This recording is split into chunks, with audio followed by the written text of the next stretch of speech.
আমরা পাকিস্তানের দালালি মানি নাই। 2024 সালে অভ্যুত্থান প্রমাণ করে দিয়েছে দিল্লির দালালি হাসিনাকে করতে দেওয়া হয় নাই। এদেশে পাকিস্তানের দালালি চলে নাই, ভারতের দালালি চলে নাই, আমেরিকা কিংবা ব্রিটেনের দালালিও এ ভূখণ্ডে চলবে না, চলতে দেওয়া হবে না ইনশাআল্লাহ। আওয়ামী লীগের কাজটা যেন নতুন করে আরেকটা দল এই অবস্থায় না যায়। যে কালকে একটা ভিডিও দেখলাম, মানে আপনার নিউজ একবারে নিউজ চ্যানেলে, তো একজন বলতেছে যে আমাদের এই বাজারে খুব চাঁদাবাজি হইতো, এর একটা গট্টর করছে, এখন চাঁদাবাজরা তো গেছে গা, এটা তাইলে কারা দেখবে, এই জন্য আমরা এসে বসছি। নিউজটা তো দেখছেন, বুঝলাম যেখানেই হোক আমি হাসতে হাসতে শেষ। মানে কারণ বাজারের উনি হয়তো জানে কি বলতেছে জানেন, যে আওয়ামী লীগের চাঁদাবাজরা তো গেছে গা, এখন এই অফিসটা খালি পড়ে থাকবে, এই জন্য আমরা এসে বসছি। আস্তাগফিরুল্লাহ। যাই হোক, আগের এবং পরের এই মানসিকতাটা, আরে আমরা যদি সমাজই পরিবর্তন করতে চাই, তাহলে আওয়ামী লীগের যেই কাজগুলো ছিল একই কাজ আমরা যদি করি, তাহলে কি পরিবর্তন হইল না? যেই লাউ সেই কদু। আওয়ামী লীগ এই পর্যন্ত উনি যে কথাটা বলছে, তিরিং বিরিং যা করার, গালাগালি, বক্তাদের সাথে ঝগড়া, মারামারি, মাইক কেড়ে নেওয়া, এমন কিছু বাদ নাই যেটা করে নাই। তো এটা যেন নতুন কোন দলের দ্বারা শুরু না হয়, এই কাজটা হবে না। কিভাবে? যারা আসতে আবার ঠিক, আমার এত ঠিক দরকার নেই, এই কাজটা হবে না। উপস্থাপনা যে করবে সে একটু খেয়াল রাখলে এই কাজটা হবে না। সেটা কি? ইসলামিক মাহফিল, মুসলমানদের সংস্কৃতি না হাততালি দেওয়া। হাততালি দেওয়া এটা কি না? আমাদের সংস্কৃতি না। অতএব ইসলামিক প্রোগ্রামগুলোতে এটা খেয়াল রাখা চাই। কেউ মনে কষ্ট নিলেও আমার কিছু করার নাই, আমি এমনই, আমি বলে দেই সবাইকে। এটা আমার একটা অভ্যাস, যে চোখের সামনে একটা কিছু বললে আমি ওনাকেও বলছি যে এটা আপনিও বলে দিবেন। বিভিন্ন জায়গায় এটাকে বিড়ম্বনা তৈরি হবে।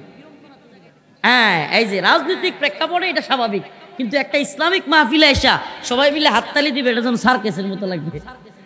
এটা করা যাবে না। ইসলামিক মাহফিলে ঠিক বলা যাবে, আলহামদুলিল্লাহ বলা যাবে, মাশাআল্লাহ বলা যাবে। ইসলামিক বিষয়টা ইসলামিক থাকবে, ইসলামিক বিষয়টা ইসলামিক থাকবে। এই জায়গাগুলো আমি আসলে আমার আলোচনার বিষয় এটা না, তবুও আমি এটা চিন্তা করলাম যে এই কথাগুলো বলা দরকার। যে মানুষ অনেক সময় বুঝে না, বিড়ম্বনা তৈরি হয়, মানুষ চিল্লানি মারে, যিনি কথা বলতেছে সে মনে করে আমার বিরুদ্ধে কথা বলতেছে, তখন এখানে একটা মিসআন্ডারস্ট্যান্ডিং এর কারণে একটা প্রোগ্রামের মধ্যে বড় ধরনের ঝামেলা তৈরি হয়ে যায়।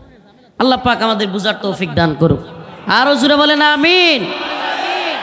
একটা কথা আমার খুব ভালো লাগছে, ওনার আব্দুল মান্নান সাহেবকে আমি ব্যক্তিগতভাবেও চিনি, তো যে আওয়ামী লীগের কাজটা যেন আমাদের দ্বারাও না হয়, এটা একটা খুব গুরুত্বপূর্ণ বিষয়। আজকে আমি এই কথাটাকে খুব ভালো লাগছে, আমি অনেকক্ষণ মোবাইল টিপছি, কিন্তু এই দুই একটা কথা তো আমি খেয়াল করছি। কুল ইন কুনতুম তুহিব্বুনাল্লাহ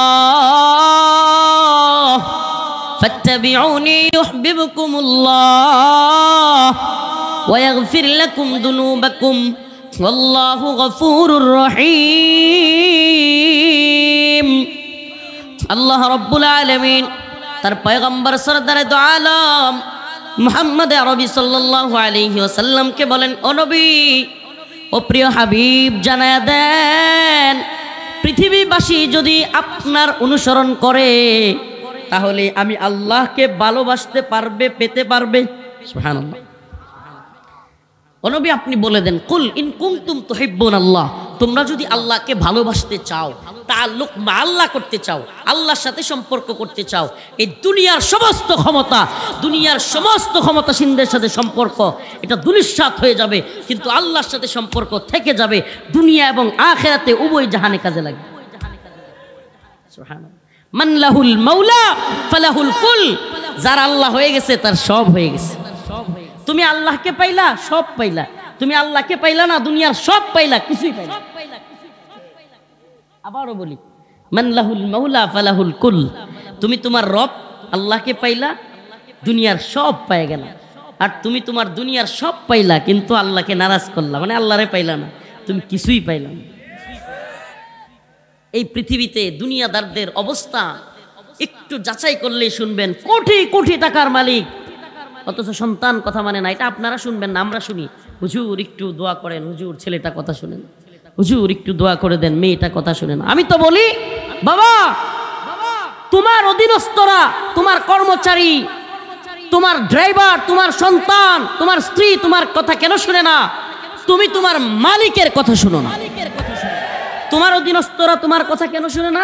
তুমি তোমার মালিকের কথা শুনো না। সুবহানাল্লাহ। এজন্য ভাই, আল্লাহকে ভালোবাসার দরকার আছে না নাই? কথা কয় না, আছে না নাই?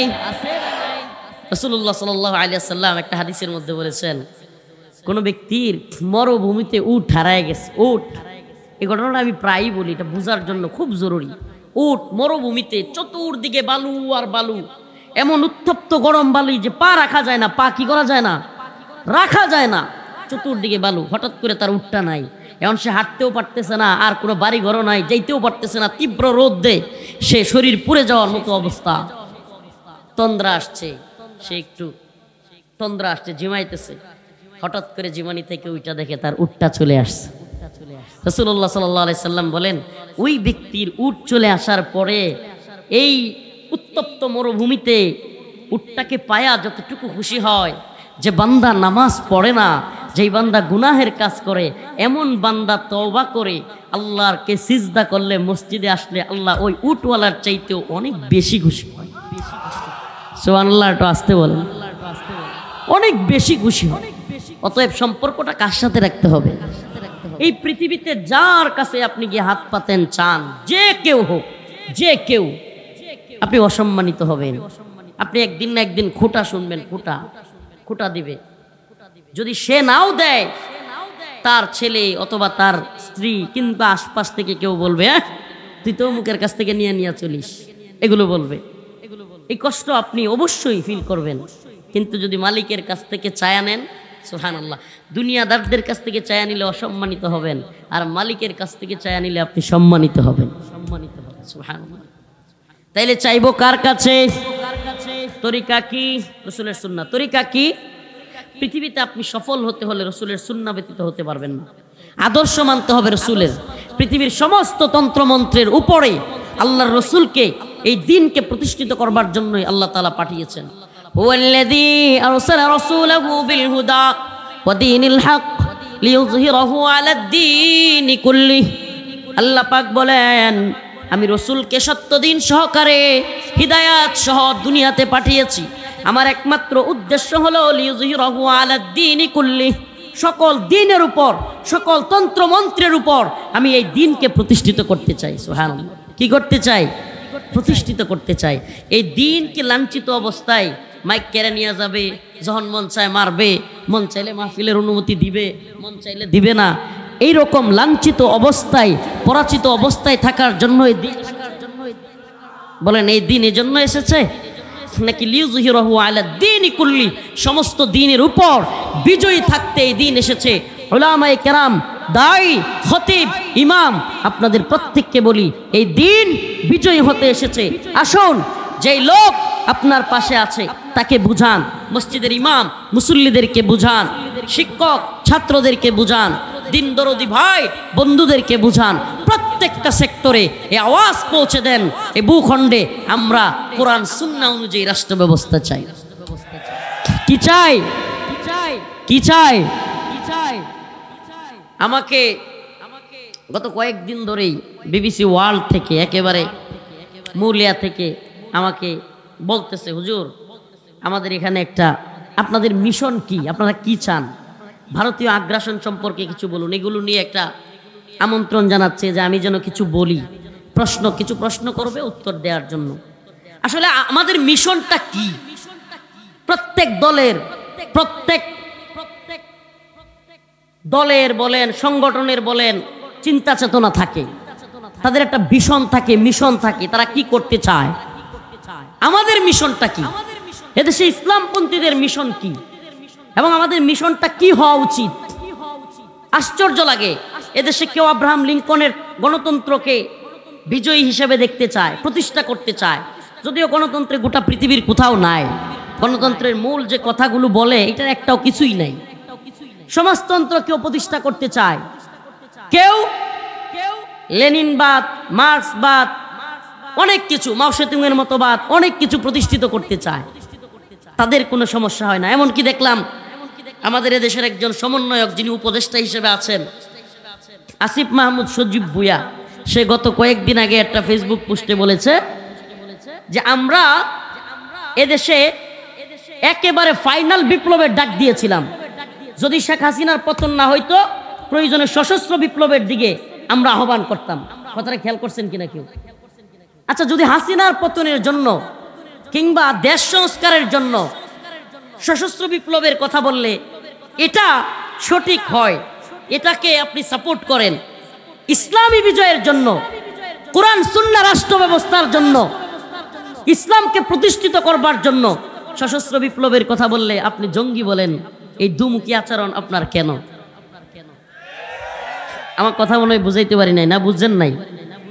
আল্লাহ পাক আয়াতে কারিমার মধ্যে বলতেছেন, কুতিবা আলাইকুমুল কিতাল ওয়া হুয়া কুরহুল লাকুম আসা আন তাকরাহু শাই ওয়া হুয়া খায়রুল লাকুম ওয়া আসা আন তুহিব্বু শাই ওয়া হুয়া শাররুল লাকুম। আল্লাহ কোরআনে বলতেছেন তোমাদের উপর যুদ্ধকে, দ্বীনের জন্য যুদ্ধকে ফরজ করা হয়েছে। কি করা হয়েছে? যুদ্ধকে ফরজ করা হয়েছে দ্বীনের জন্য। আচ্ছা, আমারে মারলে আমি সেটাকে প্রতিহত করব, এটা কি খারাপ? আমার ঘরে একজন আগুন দিতে আসছে, আমি তাকে প্রতিহত করব নাকি মসজিদে গিয়ে দোয়া করতে বসবো? আমার ঘরে আগুন লাগছে, আমি যদি মসজিদে দোয়া করতে যাই মানুষ বলবে এর চাইতে বড় পাগল আর নাই। আগুন যে লাগাইতেছে তার হাত তো আগে সরাইতে হবে, ঠিক কি ঠিক না? এটা যারা একটুও রাজনীতি সচেতন তারা বুঝার কথা। বাংলাদেশে আগুন লাগাইতে চায় ইন্ডিয়ান হিন্দুত্ববাদী ভারত, এই আধিপত্যবাদী শক্তি বাংলাদেশের মুসলমানদের সাথে, বাংলাদেশের ইসলামপন্থীদের সাথে ঝামেলা পাকায়া এদেশে হয় একটা গৃহযুদ্ধ, নয়তো সামরিক আগ্রাসন, সাংস্কৃতিক আগ্রাসন, যে কোনো ধরনের একটা আগ্রাসন তারা এদেশে চায়, করতে চায়। আচ্ছা, আমাকে বলেন, তাদের এই আগ্রাসন প্রতিহত করা কাদের দায়িত্ব? আমাদেরই তো। তাদের এই আগ্রাসন প্রতিহত করার দায়িত্ব কাদের? রাসূলের সুন্নাহ কি? উদিনা লিল্লাযীনা ইউকাতালুনা বিআন্নাহুম যুলিমু। আল্লাহ পাক বলেন, যদি তোমার উপর জুলুম হয় তোমাকে সেই অনুমতি দেয়া হলো যে তুমি সেটা প্রতিহত করবে। বারবার আপনারা দেখছেন কিনা, আগে তো অনেক ভারতীয় নেতারা অনেক ধরনের উস্কানি দিয়েছেই, বিভিন্ন সময় বাংলাদেশ দখলের কথা বলেছে, বিভিন্ন সময় সামরিক আগ্রাসনের কথা বলেছে। ইদানিং চট্টগ্রাম তারা নাকি দখল করে নিবে বা এটা তাদের অংশ, এই ধরনের প্রোপাগান্ডা চালায়া তাদের মিডিয়াগুলো প্রচার করতেছে। দেখেন, আমরাও বলি আমরা মুসলমান, আমরা এমনিতে মানুষ কম হইতে পারি, কামান বিমান আর মিসাইল কম থাকতে পারে, কিন্তু ইমানি পাওয়ারেই তোদেরকে ইনশাল্লাহ হারায়া দিব। আপনারা একটু তালেবানের ইতিহাস দেখেন, একটু পড়েন না তালেবানের ইতিহাস। রাশিয়ান, সোভিয়েত ইউনিয়ন, সোভিয়েতের এত বড় বাহিনী, এত বড় সাম্রাজ্য একত্রিত হয়ে আফগানে হামলা করেছে। সুবহানাল্লাহি ওয়া বিহামদিহি, দিন শেষে লেজ গোটায় পালায়া যাইতে বাধ্য হয়েছে। তাইলে সোভিয়েত রাশিয়ার চাইতে আফগান মোল্লাদের অস্ত্রশস্ত্র বেশি ছিল, মিসাইল কামান বিমান বেশি ছিল, ট্যাঙ্ক বেশি ছিল? হ্যাঁ, কিচ্ছু বেশি ছিল না। এরপরে আমেরিকা আসলো, America, Britain, France, Germany, Japan, এরপরে তুরস্ক, অনেকগুলো রাষ্ট্র একত্রিত হইয়া নেটো জোট নিয়া আফগানিস্তানে এসে হামলা করলো। দিন শেষে আল্লাহ পাক মুসলমানদেরকে বিজয়ী করলেন। সুবহানাল্লাহ। মোল্লা ওমর রাহিমাহুল্লাহ যখন নাকি জর্জ ডব্লিউ বুশ হুমকি দিল, মোল্লা তোদের দেশ আমরা মাটির সাথে মিশাইয়া দিব, অনেক আলেমরা গেলেন মোল্লা ওমর রাহিমাহুল্লাহ রে বুঝাইলেন, মোল্লা মাত্র আমরা রাশিয়ার কাছ থেকে স্বাধীন পাইছি, এই উসামার জন্য দেশটারে এখন মেসাকার হয়ে যাবে, এটা করা যাবে না। মোল্লা ওমর তুমি দিয়ে দাও উসামারে।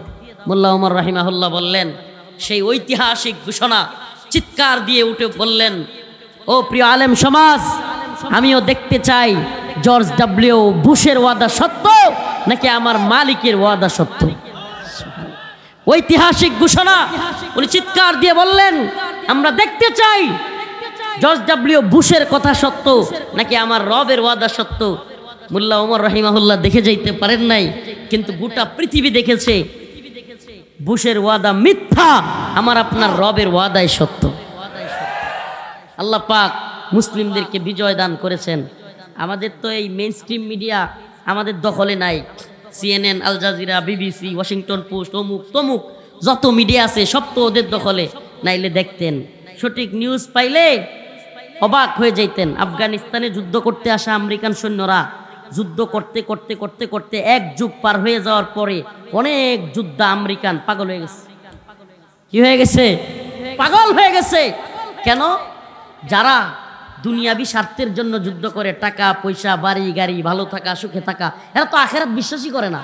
এরা চিন্তা করে কি, হায়রে বউ নিয়ে ভালোই থাকতাম, টাকা পয়সা থাকতো, এখন যুদ্ধ করতে আসা মাইন কাছে বা আটকে গেছি, যাইতেও পারি না, সইতেও পারি না, বউয়ের কাছেও যাইতে পারতেছি না, বাড়িতেও যাইতে পারতেছি না, কি সর্বনাশ হয়ে গেছে। এরা মেন্টালি পাগল হয়ে গেছে। এমনি এমনি যে যাদেরকে আমেরিকা জঙ্গি বইলা ঢুকলো, কি বইলা?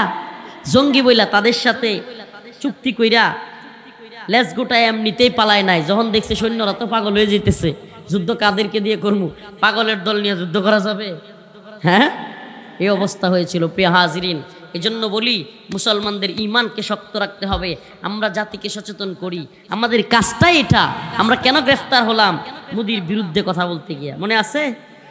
আলেমরা কেন গ্রেফতার হয়েছিল? মোদির বিরোধিতা করতে গিয়া। এখনো বলি, নতুন করে কেউ যদি মোদি কিংবা ইন্ডিয়ার হিন্দুত্ববাদীদের দালালি করা শুরু করেন, আমরা তাদের বিরুদ্ধে দাঁড়াতেও ন্যূনতম সময় ব্যয় করব না। আমরা পাকিস্তানের দালালি মানি নাই। 2024 সালে অভ্যুত্থান প্রমাণ করে দিয়েছে, দিল্লির দালালিও হাসিনাকে করতে দেওয়া হয় নাই। এদেশে পাকিস্তানের দালালি চলে নাই, ভারতের দালালি চলে নাই, আমেরিকা কিংবা ব্রিটেনের দালালিও এ ভূখণ্ডে চলবে না, চলতে দেওয়া হবে না ইনশাআল্লাহ।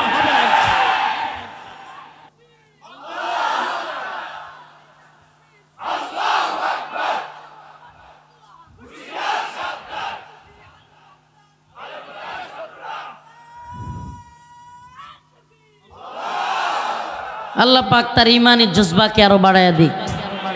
এরাই আমাদের আগামীর স্বপ্ন, এরাই আমাদের আগামীর স্বপ্ন সারথী।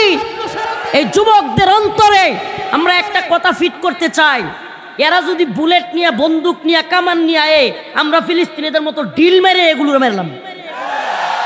ইমানি শক্তি এমন লাগবে। 2024 আমাদেরকে শিখাইছে। আমরা ফিলিস্তিনের ভিডিও দেখতাম, হাই হাই, কামানের সামনে সশস্ত্র বন্দুক নিয়ে, কামান নিয়ে আসতেছে ফিলিস্তিনের ছোট ছোট বাচ্চারা, ঢিল নিয়া, গুলাইল নিয়ে ওদেরকে মারতেছে। সুবহানাল্লাহ। 2024 আমাদেরকে দেখাইছে, ঠোলা টোলা পুলিশ রে ছোট ছোট বাচ্চারা গিয়ে পেটের মধ্যে ঘুষি মারতেছে। সুবহানাল্লাহ। এই বিপ্লব সবচাইতে বেশি যে খুশিটা আমি হয়েছি, হাসিনার চলে যাওয়ার চাইতেও বেশি খুশি হয়েছি, আনন্দিত হয়েছি। এই উম্মার যুবকেরা বুলেটের সামনে, কামানের সামনে দাঁড়াইতে শিখছে। যে জাতি বুলেটের সামনে, কামানের সামনে দাঁড়াইতে শিখে, এই জাতিকে কেউ রুখে দিতে পারে না, দাবায় রাখতে পারে না। ইতিহাস সাক্ষী, যে জাতি প্রতিরোধ করতে জানে। ও প্রিয় হাজিরিন, মুসলিমদের সংখ্যা এত লাগে না। আল্লাহ রসুল বলেছেন, আমার উম্মত যদি 12,000-এর উপরে হয়, কয় হাজার? আমার উম্মত যদি 12,000-এর উপরে হয়, পৃথিবীর এমন কোনো পরাশক্তি নাই আমার উম্মতকে নিশ্চিহ্ন করে।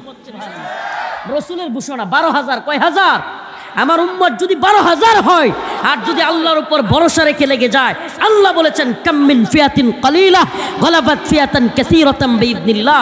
ছোট্ট ছোট্ট দলকে, আল্লাহর উপর ভরসাকারী ছোট্ট ছোট্ট দলকে আল্লাহ পাক বড় বড় দলের বিরুদ্ধে গালাবাত ফিয়াতান কাসীরাতাম বিইذনিল্লাহ বিজয় দান করেছেন। সুবহানাল্লাহ। এজন্য আমাদের অন্তরে হিম্মত লাগবে। এখন আপনি চিনবেন না হকপন্থী কারা, মাইল লাগলে বুঝবেন। 24-ও বুঝেন নাই, নিফাকি কারা, আসলি হিম্মতওয়ালা কারা, কিছুটা বুঝছেন। আর যদি হামলা হয় তাইলে আরো বুঝবেন। তখন অন্য কাউরে কান্দে না লইয়া ইনশাল্লাহ এই লোকগুলোরে নিয়ে ঘুরবেন। এই জাতিকে আমরা ভালোবাসি। এই জাতির দুর্দিনে, দুর্বিপাকে আলেমরা ঝাঁপায়া পড়ে, বন্যায়, দুর্যোগে, দুর্বিপাকে সব সময় উলামায়ে কেরাম এই জাতির পাশে দাঁড়ায়া যায়। ঠিকই ঠিক না? কথা সত্য না মিথ্যা? উলামায়ে কেরাম আছে। আমরা আপনাদেরকে সজাগ করি, রসুলের আদর্শে সৈনিক হতে হবে। এটা কথা মনে রাখবেন, যে জাতি সচেতন হয় না, সে জাতি সব সময় ব্যর্থতার অতল গহ্বরে নিমজ্জিত হয়। অচেতন জাতি বিজয়ী হয় না, অচেতন হওয়া যাবে না। ভারতীয় আগ্রাসন খুব ভয়াবহ। ভারত তাদের পুতুল, সাজানো গুছানো পুতুল, যেটাকে 74 পরবর্তী, 75 পরবর্তী, 81 পর্যন্ত প্রায় 5-6 বছর যেই পুতুলকে তারা সাজায়া গুছায়া সুন্দর করিয়া তারা বানাইছে, সেই পুতুলকে আমরা ফ্লাইং কিক দিয়া দিল্লি পাঠাইয়া দিছি, তাদের কষ্ট কম না? বুঝেন নাই? আল্লামা সাইদি রহিমাহুল্লাহ সেই কথা বললাম আর কি। সরকার যে তিরিং বিরিং শুরু করেছ, বাংলার জনগণ এবং ফ্লাইং কিক দিবে যে মামার বাড়ি দিল্লিতে গিয়ে পড়বা, ওইটা বললাম আর কি। যে এই ফ্লাইং কিক যে মারছেন 75 থেকে 81 পর্যন্ত 6 বছর ভারতে রাইখা এটারে র সহ অনেকে মিললা এটার একটা পুতুল বানাইছিল। তাদের সব কথা শুনবে, তাদের যা যা চায়, ট্রানজিট লাগলে ট্রানজিট দিবে, মোংলা বন্দর লাগলে বন্দর দিবে, বাংলাদেশের ভিতর দিয়ে রেল লাইন লাগলে রেল লাইন দিবে। তারা গুলি কইরা সীমান্তে আমাদের বোনদেরকে ভাইদেরকে মারবে, তাতেও প্রতিবাদ করবে না। তিস্তা আটকায়া আমাদেরকে বন্যায় আটকায়া আমাদের মরুভূমি বানাবে, আবার মন চাইলেই বন্যা দিয়ে আমাদেরকে মেরে ফেলবে। তাও দেখবেন একবার বলবে স্বামী স্ত্রী, একবার বলবে রক্তের সম্পর্ক, যা মন চায় দালালি করে যাবে। এই পুতুলকে তো তারা এই জন্যই বানাইছিল। এখন আপনারা যখন পুতুলরে লাথি মারছেন, গায়ে লাগছে না? কথা কয় না, গায়ে লাগছে না? এমন গায়ে লাগছে, হাসিনা যাওয়ার সাথে সাথে যেই বাদ 54 বছরে ছাড়ে নাই, সেই বাদগুলো ছেড়ে দিয়া বাংলার জনগণে রাখতাম না। আপনার কি মনে হয় যে খেপাক্ষেপ ছিল? সত্যিকার অর্থে যদি ইন্ডিয়ার অবস্থান ভালো থাকতো, সশস্ত্র আক্রমণ শুরু করে দিত। আসলে তারা তো চিন্তা করছে কি সর্বনাশটা হইব, মণিপুরে এমনিতেই অস্থিরতা চলতেছে, এদিকে ত্রিপুরায় চলে, কাশ্মীরে চলে, যেই দিকে সব দিকে আমাদের যদি গুলাগুলি লাগাইয়া দেই, তাইলে আমগর অস্তিত্বই থাকবো না। মোল্লারা কি আফগানিস্তানে মুসলমানরা এনে মারবো, পাকিস্তান আফগানিস্তানের মোল্লারা কি বৈশা বৈশা কি ললিপপ খাইবো নাকি?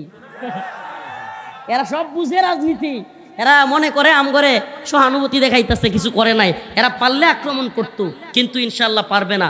মুসলিমরা জাগ্রত হয়ে গেলে পৃথিবীর কোনো তাগুতি জালেম কাফের শক্তি নাই মুসলিমদেরকে রুখে দেয়। এজন্য আমাদের ভয় হওয়ার কিছু নাই। আজকে যে সমস্ত ইসকনের দালালরা মনে করতেছে মুদি তাগরে বাংলাদেশ দখল কইরা হ্যাঁ করে রাষ্ট্র ক্ষমতায় বসায়া দিবে, এই ইসকনের দালালদেরকে বলি হুঁশিয়ার, সাবধান। মুদি নিজেরই এখন গদি লইয়া টানাটানি। মোদিরই ভারতে যে অবস্থা, বিভিন্ন রাজ্যে যে কঠিন পরিস্থিতি, তোমরা বেশি বাড়াবাড়ি করো না। আমরা হিন্দু বৌদ্ধ খ্রিস্টান কারো বিরুদ্ধে না, সবাই মিলে বাংলাদেশ বসবাস করুক, সমস্যা নাই আমাদের। কিন্তু তোমরা আমাদের বাড়ি ঘরে আমাদের দোকানপাটে হামলা করবা, আমরা কি সহ্য করব? সহ্য করব? আমাদের সেনাবাহিনীর উপর হামলা করবা, আমরা কি সহ্য করব? সহ্য করা যায় না। তোমরা আমাদের প্রাণের ভূমি, সুবহানাল্লাহি ওয়া বিহামদিহি, শত শত উলিয়া উলিয়ার এলাকা চট্টগ্রাম, সেই চট্টগ্রামকে নিজেদের দখলে নেওয়ার প্ল্যান করবা, বাংলার মুসলমান বসে থাকবে না। আমি তো বলি বাংলার জনগণ, ও গাজীপুরের মুসলমান, তোমাদের দিয়েই শুরু হোক। প্রত্যেকটা এলাকার জনগণকে বলি, যুবকদেরকে বলি, যুবক পেট এই ভুঁড়ি বানানো যাবে না, মুসলিম যুবকদের ভুঁড়ি থাকবে না, তৈরি থাকতে হবে। আস্তে সাঁতার শিখতে হবে, প্রয়োজনে সাঁতরাইতে হবে, প্রয়োজনে গাছে উঠতে হবে, প্রয়োজনে এখনই শারীরিক ফিটনেস শুরু করে দিতে হবে। যে কোনো সময় যদি ডাক আসে, সাথে সাথে অস্ত্রসহ দাঁড়ায় যাওয়ার মতো হিম্মত নিয়ে দাঁড়ায় যেতে হবে। এদেরকে আমরা সব সময় তৈরি থাকব, যে কোনো প্রয়োজনে, দিনের প্রয়োজনে, দেশের প্রয়োজনে আমরা ভারতের বিরুদ্ধে রুখে দাঁড়াইতে বিন্দুমাত্র সময় ক্ষেপণ করব না। আমরা এদেরকে কঠোর জবাব দেওয়ার জন্য তৈরি আছি তো ইনশাআল্লাহ।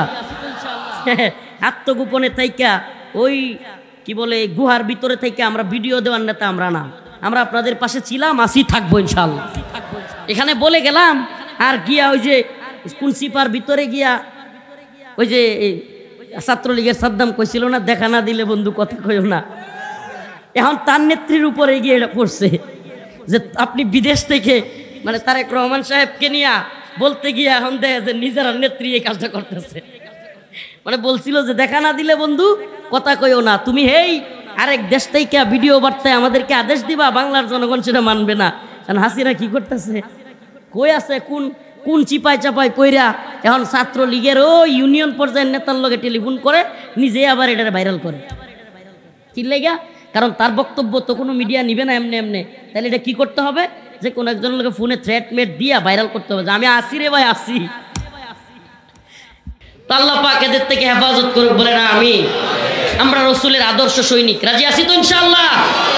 যুবকদের হিম্মত আছে তো ইনশাআল্লাহ? হাসি না ভাই, হাসি না, বাস্তবতা আছে। আমরা নেতারা আমাদের বুঝতেছে না তো, আমাদের এই বিচ্ছিন্নতা, আমাদের এই বিভেদ, আমাদের এই ফাটল, এক দল আর এক দলের বিরুদ্ধে কথা বলা কি ক্ষতি যে দেশের করবে। এদেশে শুনেন, এদেশে কোনো দল কোনো দেশের শত্রু না। যদি সবাই মুসলমান হয়ে থাকি, এই দেশ ইসলাম আমাদের রক্ষা করতেই হবে।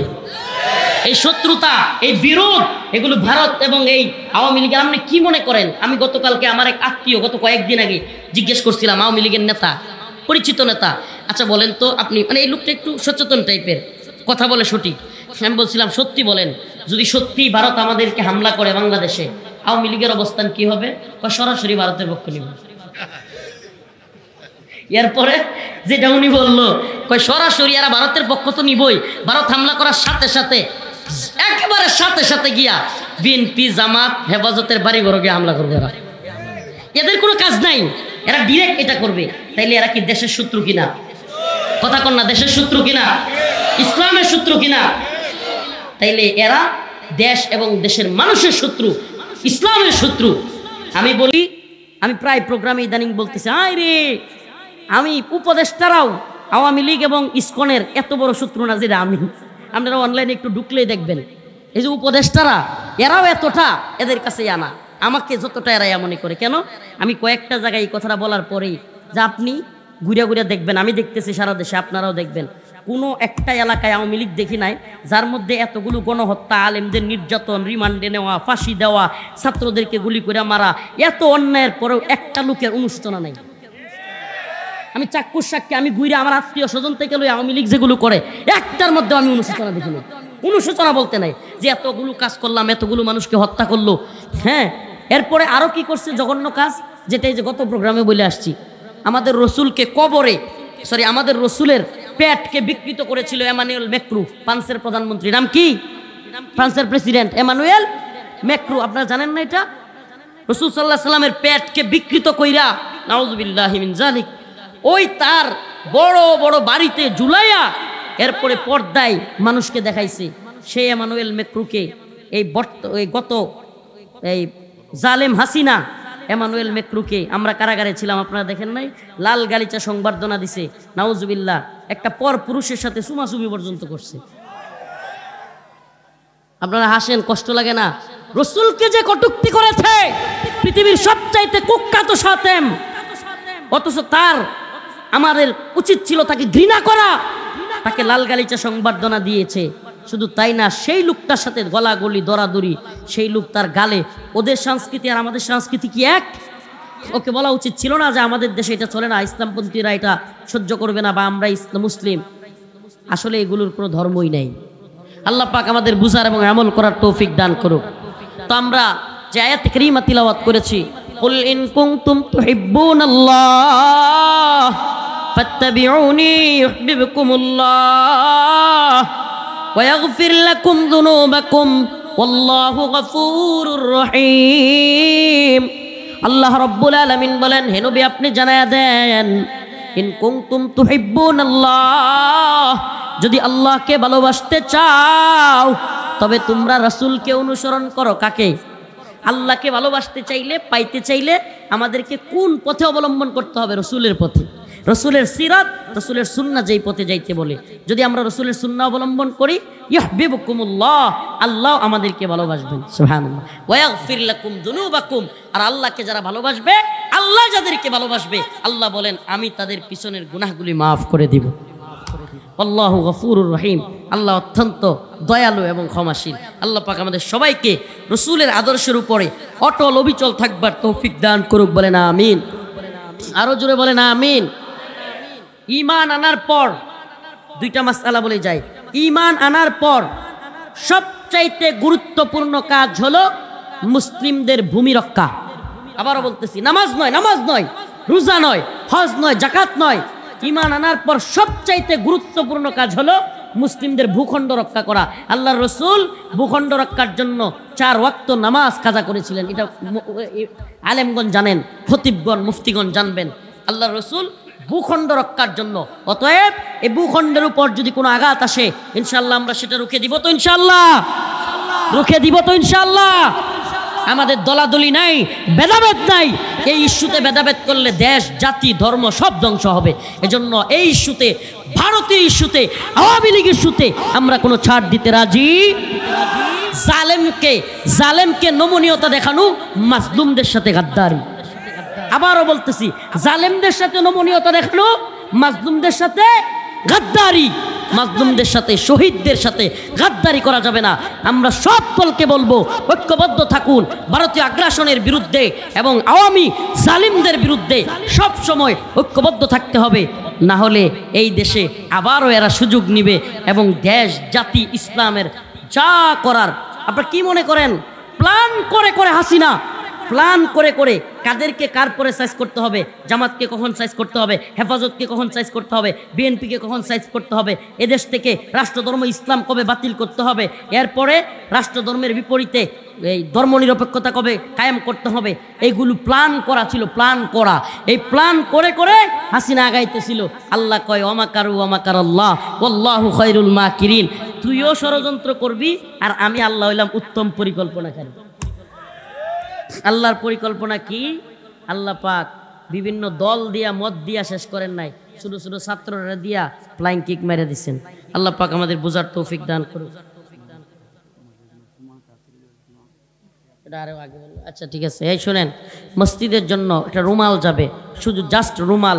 রুমালের মধ্যে আপনার বাবা নাই মা নাই, মসজিদের কাজ। মান বানা লিল্লাহি মাসজিদান বানাল্লাহু লাহু বাইতান ফিল জান্নাহ। যে ব্যক্তি মসজিদ আবাদ করে সে জান্নাতে তার বালাখানা তৈরি করে। আমাদের এই ভাই 50,000 দিয়েছেন, যার যতটুকু সামর্থ্য আছে। আচ্ছা আমিও 500 দিলাম। আপনারা রুমালে রুমালে দোয়া হবে, দোয়ার আগে মোনাজাতের আগে দান সদকা কবুল হয়। রুমাল যাবে শুধু। আপনারা যে যেমন পারেন মসজিদের কাজ, আল্লাহর ঘরের কাজ, 150, 200, 500, 10 টাকা, 20 টাকা, যে যেমন পারেন। উঠবেন না, দোয়া করে তারপরে যান। সবাই একটু দেওয়ার চেষ্টা করেন। রুমালগুলো দ্রুত ছেড়ে দেন, এটা আগে বলা দরকার ছিল। রুমালগুলো দ্রুত দিয়ে দেন, দোয়া করে দেবো ইনশাল্লাহ। ইস্তিগফার পড়তে থাকেন, দুরূদ পড়তে থাকেন, রুমাল যাবে, তারপরে দোয়া ইনশাল্লাহ।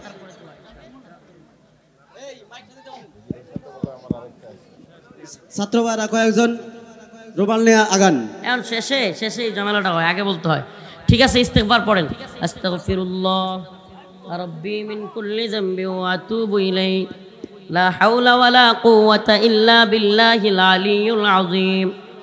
আস্তাগফিরুল্লাহ ওয়া আতুবু ইলাইহি। সবাই দুরূদ শরীফ পড়েন। আল্লাহুম্মা সাল্লি আলা আলহামদুলিল্লাহি রাব্বিল আলামিন আর রহমানির রহিম মালিকি ইয়াউমিদ্দিন ইয়্যাকা না'বুদু ওয়া ইয়্যাকা নাস্তাঈন। اللهم ارزقنا شهادة في سبيلك اللهم ارزقنا شهادة في سبيلك اللهم اجعلني صبورا واجعلني شكورا واجعلني في عيني صغيرا وفي أعين الناس كبيرا। আয় আল্লাহ আমাদের সবাইকে দিনদার পরহেজগার মুত্তাকি বানায়া দাও। আয় আল্লাহ আমাদের সবাইকে নামাজি বানায়া দাও। আয় আল্লাহ ফিলিস্তিনের মুসলমানদেরকে হেফাজত করো। আয় আল্লাহ সবাই মুসলিম, সবাই হাতে হাত রেখে ঐক্যবদ্ধ হয়ে এই ভূখণ্ড এবং ইসলামকে রক্ষা করার তৌফিক দান করো। আয় আল্লাহ সমস্ত সাম্রাজ্যবাদী আগ্রাসন থেকে, আমেরিকা ভারত সহ যত ধরনের ষড়যন্ত্র আছে সব ষড়যন্ত্র থেকে আমাদেরকে হেফাজত করো। আয় রব্বুল আলামিন আল্লাহ এই মাহফিলকে ইন্তজাম করতে গিয়া যারা শ্রমগাম দিয়েছে, যারা কষ্ট করেছে, তাদের সবার কষ্টকে কবুল আর মঞ্জুর করে নাও। যারা দান সাদাকা করেছে তাদের দানকে কবুল আর মঞ্জুর করে নাও। আয় রব্বুল আলামিন আল্লাহ আমাদেরকে মাফ করে দাও। আয় আল্লাহ আমাদেরকে আল্লাহ সবাইকে আয় আল্লাহ বেগুনাগার মাসুম হিসেবে কবুল করো। অসুস্থদেরকে সুস্থতা দান করো। প্রবাসে যারা আছে তাদেরকে আল্লাহ ভালো রাখো, সুস্থ রাখো। আল্লাহ যারা ঋণগ্রস্ত ঋণ পরিশোধ করার তৌফিক দান করো। সুবহানা রাব্বিকা রাব্বিল ইজ্জাতি আম্মা ইয়াসিফুন ওয়া সালামুন আলাল মুরসালিন আলহামদুলিল্লাহি রাব্বিল আলামিন।